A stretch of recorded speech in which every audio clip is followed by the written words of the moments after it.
Đầm lấy mi on rạ chiết châu nơi đầm lấy kpu nê prek bật xa ngay sau ní.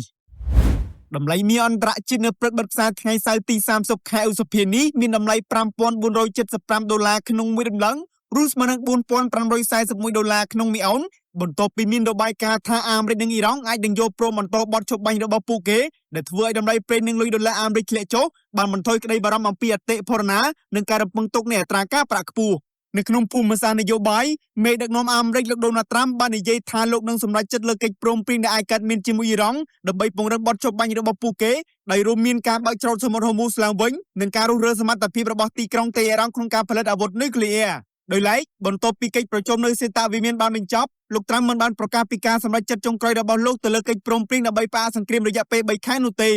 នៅលើទីផ្សារប្រេងអន្តរជាតិប្រេងឆៅប្រាន់បានបន្តធ្លាក់ចុះមកដល់តម្លៃ$91ក្នុង1បារ៉ែលចំណែកប្រេងឆៅអាមេរិក WTI បានធ្លាក់ចុះមកដល់តម្លៃ$87ក្នុង1បារ៉ែលដែលជាការធ្លាក់ចុះខ្លាំងបំផុតត្រឹមរយៈពេល2ថ្ងៃ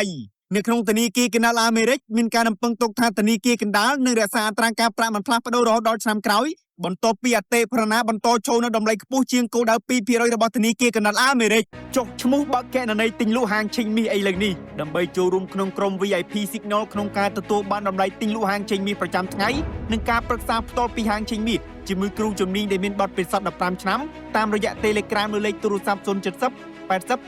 5លោកអ្នកក៏អាចតាមដានតម្លៃហាងឆេងមាសអន្តរជាតិប្រចាំថ្ងៃនិងព័ត៌មានសេដ្ឋកិច្ចសំខាន់ៗជុំវិញពិភពលោកនៅលើ Facebook Page និង Channel Telegram របស់ Master Ken Academy សូមអរគុណ